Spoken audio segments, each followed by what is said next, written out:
September 15, 1950.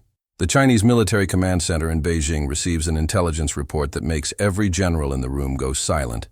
Douglas MacArthur has just executed an amphibious landing at Inchon, Korea. Against all odds, against all conventional military wisdom, and it worked perfectly.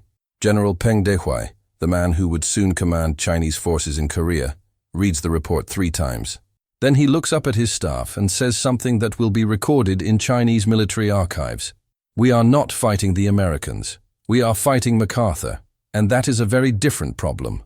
This is the story of how the most feared general in Asia became the victim of his own legend. How Chinese commanders studied MacArthur's brilliance and turned it into a weapon against him. How respect transformed into a trap. And how the greatest military mind of World War II walked straight into an ambush designed specifically for his psychology. Because in war, your reputation can be your greatest asset, until it becomes your fatal weakness. To understand why Chinese generals feared MacArthur, you have to understand what he represented in Asian military consciousness. This wasn't just another American general. This was the man who had defeated the Empire of Japan. The man who had island-hopped across the Pacific, outmaneuvering Japanese commanders at every turn. The man who had accepted Japan's surrender on the deck of the USS Missouri. But more than that, MacArthur had done something no foreign conqueror had ever done in 5,000 years of Asian history. He had occupied Japan and made it work. From 1945 to 1950, he ruled Japan with absolute authority. He dismantled their military, rewrote their constitution, reformed their society. And instead of resistance, he gained respect. The Japanese didn't just tolerate him, they admired him. In Chinese military academies, MacArthur's campaigns were studied obsessively. His landing at Inchon would become a textbook example of operational daring. His use of air power and amphibious operations. His ability to think in 3 dimensions while his enemies thought in 2. His willingness to take risks that made other generals nervous.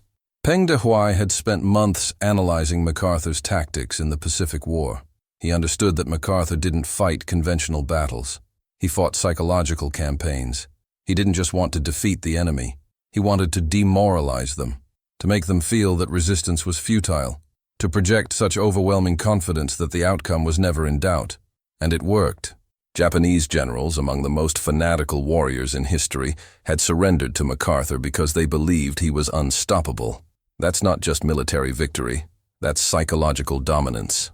When North Korea invaded South Korea in June 1950, the Chinese were watching carefully. They saw American forces pushed back to the Pusan perimeter. They saw MacArthur arrive to take command, and they knew, with certainty, that he would do something unexpected, something bold, something that would change the entire character of the war. They were right. On September 15th, MacArthur launched the Inchon landing. Military analysts around the world had told him it was impossible. The tides were wrong. The harbor was too narrow. The sea walls were too high. The North Korean defenses were too strong. Every conventional calculation said it would fail. MacArthur did it anyway, and it succeeded beyond anyone's imagination. In one stroke, he cut North Korean supply lines, trapped their army in the south, and turned a war that America was losing into a war that seemed already won. Within 2 weeks, Seoul was liberated. Within a month, North Korean forces were in full retreat. In Beijing, Mao Zedong and his generals faced a crisis. The North Korean regime, their communist ally, was collapsing. American forces were driving north toward the Chinese border, and leading them was a general who had just proven, once again, that he was willing to attempt the impossible and make it look easy. The question in Beijing wasn't whether to intervene. It was how to fight a general who seemed to operate on a different level than everyone else. How do you defeat someone whose entire career is built on doing what conventional wisdom says can't be done? Peng Dehuai proposed something radical. Don't try to match MacArthur's strengths. Use them against him. Study his psychology, understand his patterns, and build a trap designed specifically for the way his mind works. Chinese intelligence had compiled extensive files on MacArthur. They knew his history, they knew his victories, but more importantly, they knew his weaknesses. And the biggest weakness was hiding in plain sight, disguised as his greatest strength. MacArthur's confidence. Every great victory in MacArthur's career had come from his unshakable belief in his own judgment. When everyone said Inchon was impossible, he believed he could do it. When everyone said Japan couldn't be reformed, he believed he could transform it. His entire legendary status rested on his willingness to ignore doubters and trust his instincts. But Peng saw the other side of that coin. A man that confident doesn't listen to warnings. He doesn't accept limitations. He doesn't retreat when prudence demands it.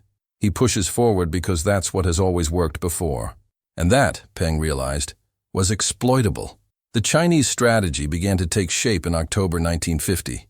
They would let MacArthur advance. They would let him believe he was winning. They would feed his confidence, his momentum, his belief that the war was almost over. And then, when he was overextended, overconfident, and vulnerable, they would strike with overwhelming force. But first, they had to understand exactly how MacArthur thought. Chinese military intelligence conducted what might be the most detailed psychological profile ever compiled on an enemy commander. They studied every battle he'd fought, every interview he'd given, every decision he'd made under pressure. They identified patterns. MacArthur favored bold, decisive action over cautious consolidation. He believed in momentum, in keeping the enemy off balance, in never giving them time to regroup. He had contempt for limited objectives and defensive strategies. He thought in terms of total victory, not stalemate. Most importantly, they recognized something about MacArthur's relationship with his own legend. He believed in it. He'd spent so many years being proven right when others were wrong that he'd developed an almost mystical faith in his own judgment. Intelligence that contradicted his plans wasn't carefully considered. It was dismissed. The Chinese decided to use that against him. They would become the intelligence that contradicted his plans, and they would wait for him to dismiss it. In late October 1950, Chinese forces began crossing the Yalu River into North Korea, not in massive, obvious formations that MacArthur's reconnaissance would detect, but in small units, moving at night, hiding during the day, using terrain and weather to avoid aerial observation. American intelligence started reporting Chinese presence in North Korea. First dozens, then hundreds, then thousands of troops. The reports reached MacArthur's headquarters in Tokyo, and just as Peng predicted, MacArthur dismissed them. He had several reasons, all of them logical from his perspective. First, he didn't believe China would dare attack American forces. Second, even if some Chinese volunteers had crossed the border, they couldn't possibly be there in significant numbers without his reconnaissance detecting them. Third, the war was almost won. North Korean resistance was collapsing. Victory was days away. It made no sense for China to intervene now. Every one of those assumptions was exactly what Peng was counting on. By early November, Chinese forces in North Korea numbered over 200,000 soldiers. They were hidden in the mountains, in caves, in forests. They moved only at night. They maintained strict radio silence. They used minimal campfires that could be spotted from the air. They endured freezing temperatures without the warming fires that would give away their positions. It was one of the most sophisticated deception operations in military history. And it worked because Peng understood that MacArthur would see what he expected to see: a defeated enemy, a war almost won, token Chinese intervention at most. On November 24th, MacArthur launched what he called his End the War offensive. He told reporters his troops would be home by Christmas. He flew to the front lines to personally observe his forces advancing toward the Yalu River. He was confident, triumphant, on the verge of one more legendary victory. That night, Peng gave the order. 250,000 Chinese soldiers attacked along the entire front. They came out of the mountains like a flood. They struck at exactly the points where American forces were most vulnerable. They used tactics that American troops had never encountered: human wave assaults, night infiltration, envelopment maneuvers that cut off entire units. The shock was absolute. American commanders couldn't comprehend what was happening. Where had these forces come from? How had they gotten into position without being detected? Why were they fighting with such intensity in sub-zero temperatures? MacArthur's home by Christmas offensive became a desperate retreat. The Eighth Army collapsed. The Marines at Chosin Reservoir fought one of the most brutal defensive battles in American history just to survive.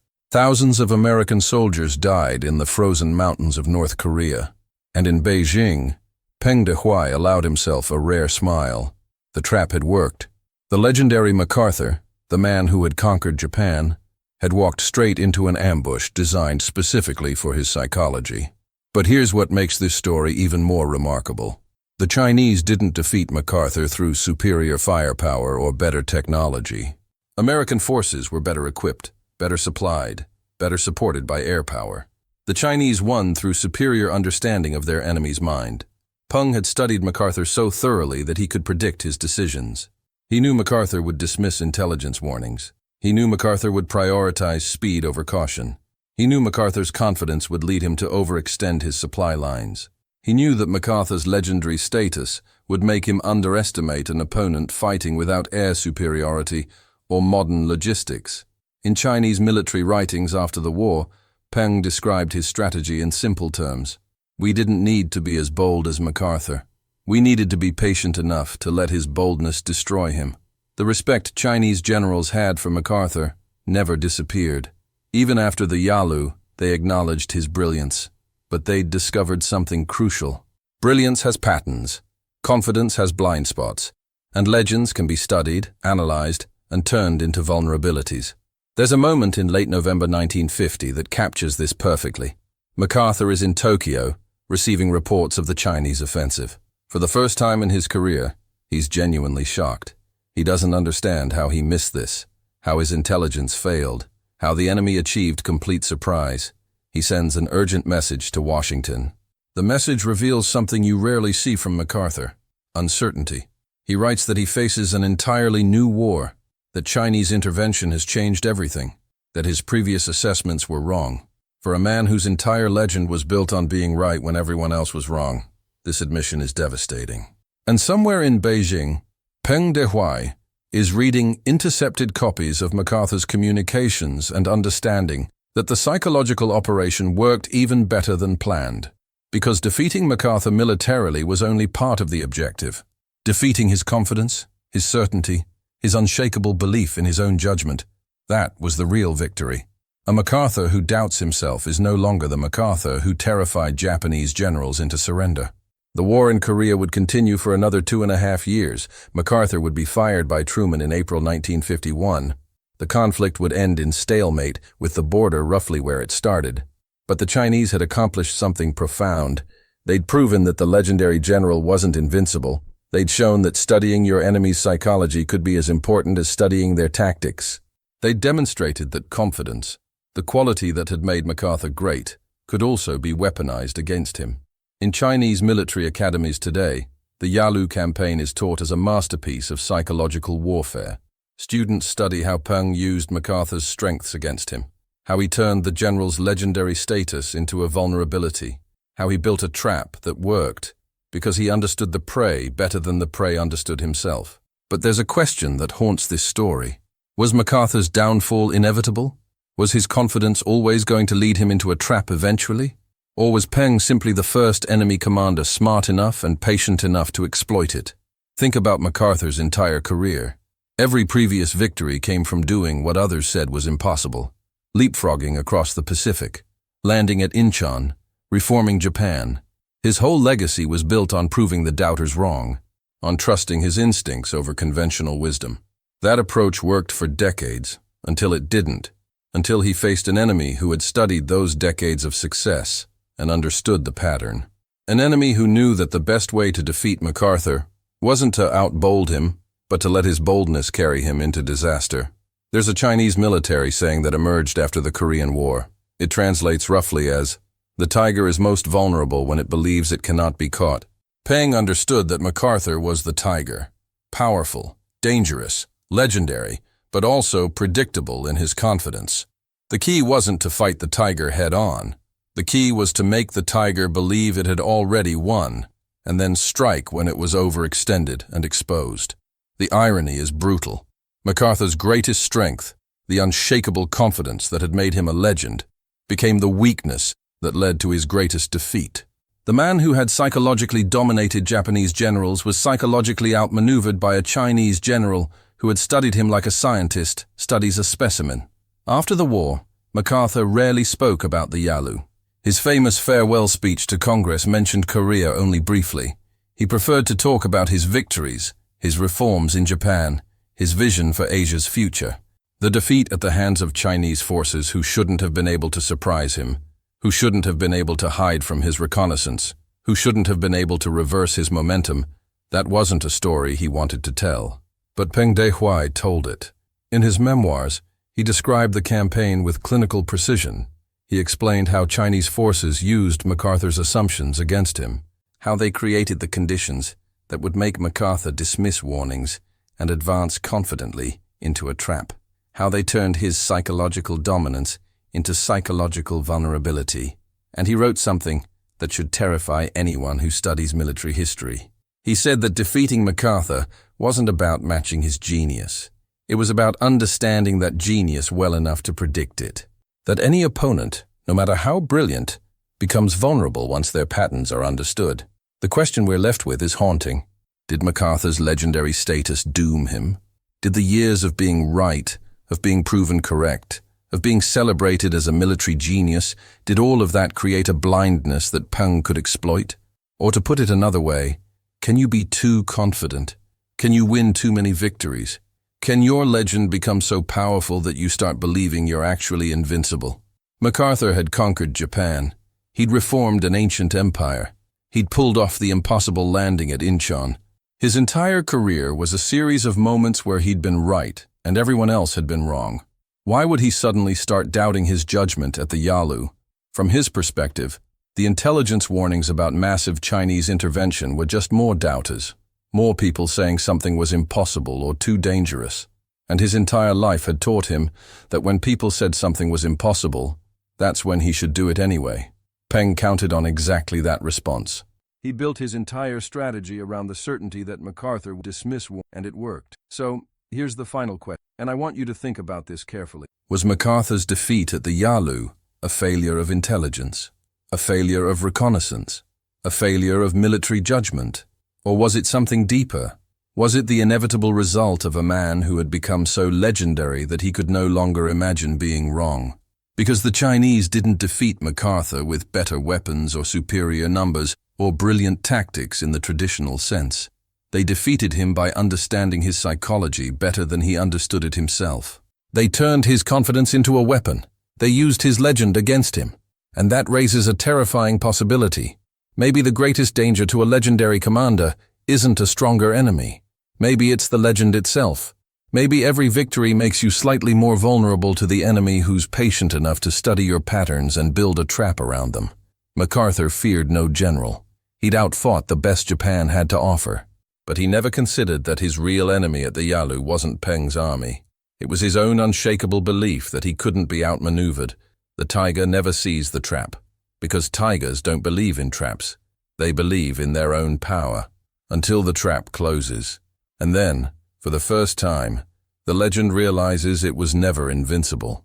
It was just waiting to meet an enemy smart enough to understand that legends are patterns, and patterns can be exploited.